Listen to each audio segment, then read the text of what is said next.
wanyiza. Kristo arashaka ko ubohorwa imigozi, arashaka gukira indwara, arashaka gukira imbaraga z'abarozi.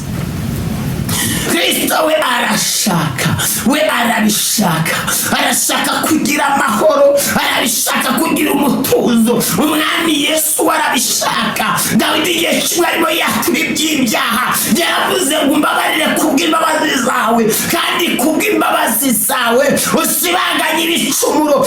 Nawe Kristo yabasha kugukiza ibibembe, yabasha kugutura umutwaro w'ibyaha, yabasha kugukiza ingoyi z'iki. Mwami mu izina rya Yesu, icyoro kibi cyawe turagushimiye kubw'ijambo ryawe. Reka ryere imbuto kandi nyinshi cyane, imitima rigeraho ihemburwe n'ijambo kubw'izina rya Yesu, amen. Dushima Imana, ihabwa icyubahiro, Imana y'amahoro, Imana yo kwizerwa, Imana igira neza bugacya bukira. Kadusangire ijambo ry'Imana rigaragara mu butumwa bwiza bwa Yesu uko bwanditswe na Matayo. Turasoma dore mu bice 8. Aranditse ngo Yesu akiza umubembe. Amanutse kuri uwo musozi, abantu benshi baramukurikira. Maze haza umubembe aramwegera, aramupfukamira, aramubwira ati, Mwami washaka wabasha kunkiza. Arambura ukuboko amukoraho ati, Ndabishaka, kira. Uwo mwanya ibibembe bye birakira. Yesu aramubwira ati, wirinde ntugire uwo ubwira, ahubwo ugende wiyereke umutambyi, uture ituro Mose yategetse, ribabere ikimenyetso cyo kubahamiriza mu izina rya Yesu. Dusomye ijambo ry'Imana rigaragara mu butumwa bwiza bwa Yesu uko bwanditswe na Matayo mu bice byaho 8. Dusomye duhereye ku murongo waho wa mbere. Dusomye kuntu Yesu yamanutse umusozi. Amaze kumanuka umusozi, Umwami wacu, Umwami Yesu yamanutse umusozi. Amaze kumanuka umusozi, haza umubembe aramupfukamira. Amaze kumupfukamira, aramubwira ngo, Mwami washaka wabasha kunkiza. Yesu yarambuye ukuboko kwe, arangije amukoraho, aramubwira ngo, Ndabishaka, kira. Ako kanya ngo ibibembe bimuvaho, birako birashira. Akimara kuvuga gutyo, ibibembe byahise ko bimushiraho. Yesu aramubwira ngo, genda ntugire uwo ubwira, ntugire uwubwira, ahubwo ugende usanga umutambyi, uture ituro Mose yategetse, ribabera ikimenyetso cyo kubahamiriza. Muri Kristo Yesu harimo imbaraga zikiza ibibembe. Muri Kristo nyine umubembe we yaraje aza imbere y'Umwami Yesu, aramubwira ngo, wabishaka wabasha kunkiza.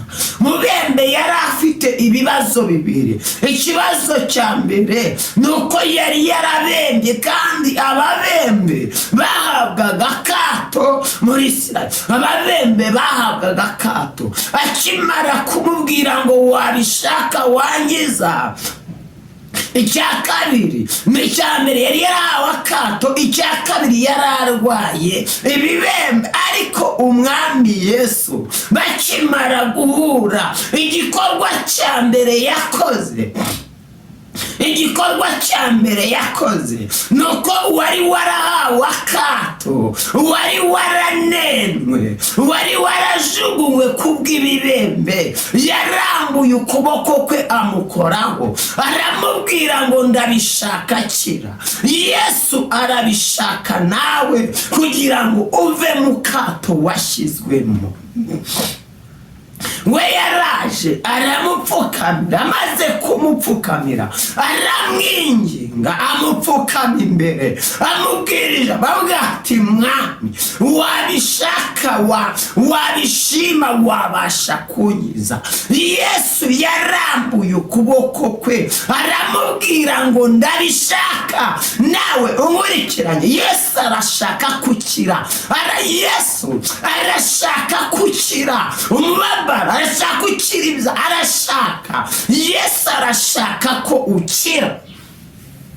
Ngo arangije arambura ukuboko, amaze kurambura ukuboko amukora, aramubwira ngo ndabishaka. Amukoraho aramubwira ngo ndabishaka, akira. Kandi ugenda ubiceceke, ugenda utura ituro rya Mose ngo ribabere ikimenyetso cyo kubahamiriza. Umwami Yesu ntabwo yaduta, ahubwo adukunda urukundo rutagera, ariko akenera abantu batera intambwe bakajya awari, bakamubwira ngo mwami ndashaka kunyiza. We akeneye kwatura kwawe, kwatura kwe kukaguhesha kugera ku cyo wowe umutima ushaka. Kubera ko Kristo utageze ahandi ntabwo wabona no gukora kwe. We aramusanze ndakimanuka umusozi, aramubwira ngo mwami wabishaka wanyiza. Aramubwira ati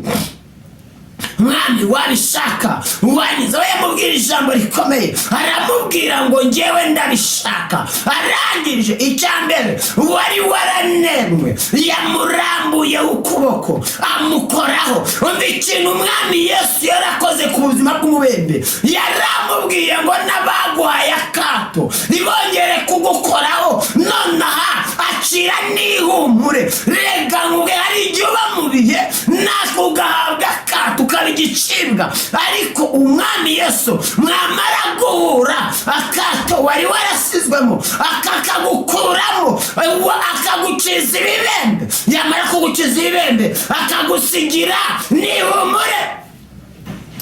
Ariko yavuze ngo ndabishaka akira. Yamubwiye ngo mwami washaka wabishima, wabishaka wabasha kunyiza. Mwami wabishima wabishaka wankuraho ingoyi. Mwami wabishima wabishaka wanyiza ibibembe. Aba ngo mwami wabishima wabishaka wanyiza, wabibasha. Umwami Yesu byose arabishoboye. Hari umuremyi yavuze ngo nabonye umukunzi mwiza, ngo yaguze namuzi. Uwo nguwo, uwo mukunzi wacu, uwo mukunzi ne wamanutse ku musozi ngo agoswe n'abantu benshi. Ngo umubembe aramwegera amubwira ijambo rikomeye, avuga ati mwami wabishaka kandi wabishima wanyiza. Nawe amukoraho. Nawe ukuboko k'umwami Yesu uyu munsi kugukoreho, nawe kugusigire ihumure. Mwanya wo kumukoraho ababembe barabacaga bakabakura mu murwa, ariko Kristo we yaraje amukoraho, yaraje amukoraho. Amaze kumukoraho avuga ati wabishima wabishaka wanyiza, wabishima wabishaka wanyiza. Kristo arashaka ko ubohorwa imigozi, arashaka gukira indwara, arashaka gukira imbaraga z'abarozi. Kristo we arashaka, we arabishaka, arashaka kugira amahoro, arabishaka kugira umutuzo. Umwami Yesu arabishaka. Dawidi igihe kimwe arimo yatura iby'ibyaha yaravuze ngo umbabarire kubw'imbabazi zawe, kandi kubw'imbabazi zawe usibanganye ibicumuro. Nawe Kristo yabasha kugukiza ibibembe, yabasha kugutura umutwaro w'ibyaha, yabasha kugukiza ingoyi zica. Kristo yabasha kukuha nyine, arabishaka wowe kuza ukamwikubita imbere. We arabishaka. Umubembe we yaje aramusanga, aramubwira ngo mwana.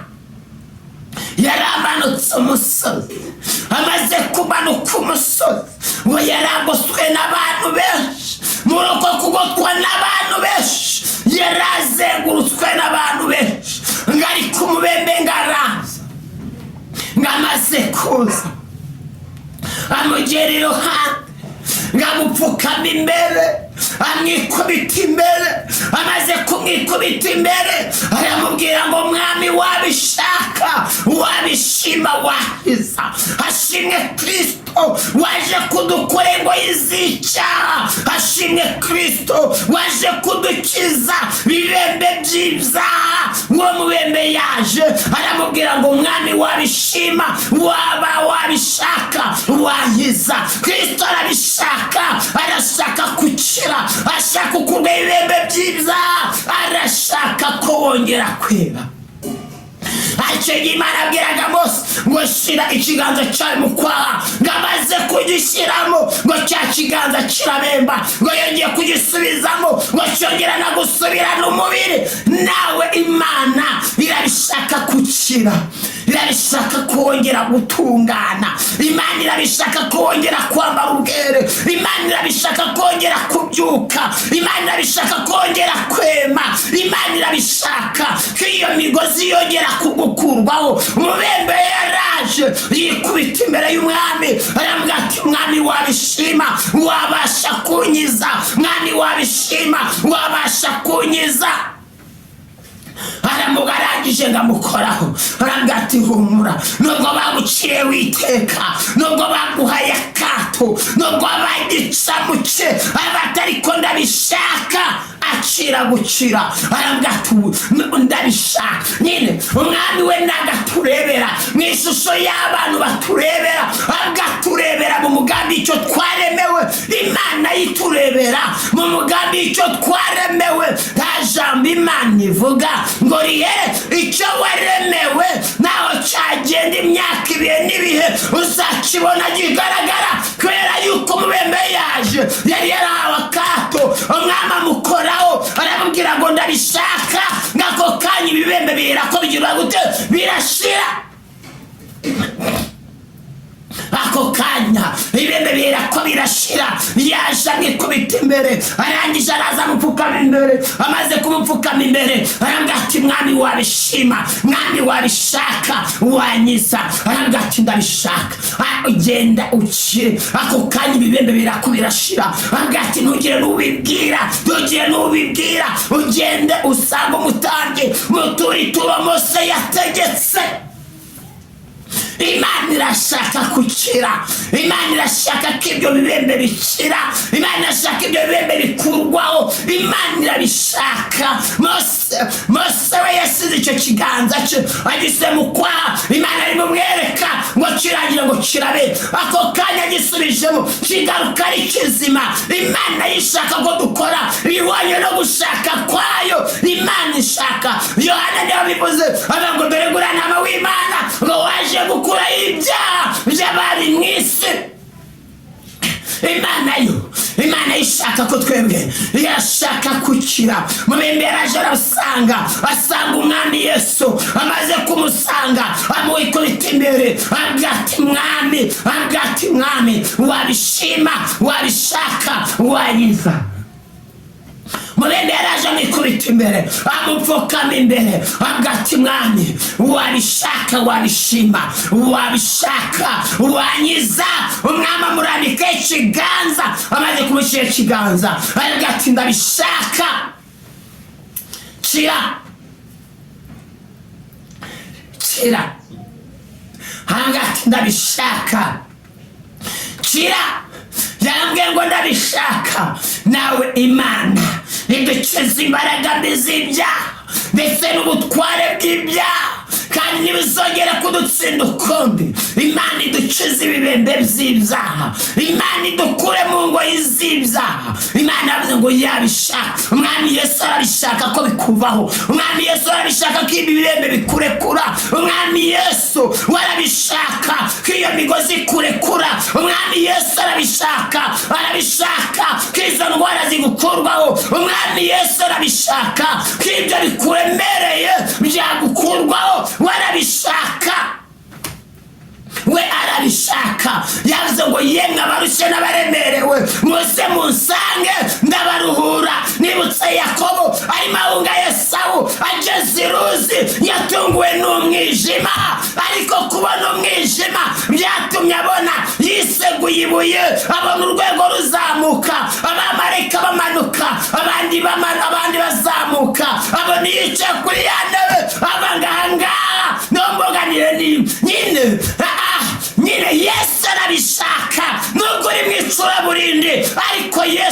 arashaka kuvugana na Yesu we arashaka kuvugana na Yesu we arimo aravugana nawe, arimo arakubwira ngo yarabishaka ko ibyo bibembe bigukurwaho, arimo arabanga arabishaka ko izo ndwara ziri kurekura, arimo arabanga arabishaka. Umubembe yaraje amwikubita imbere, amupfukama imbere, avuga ati wabishaka kandi wabishima, kandi wabishima wanyiza.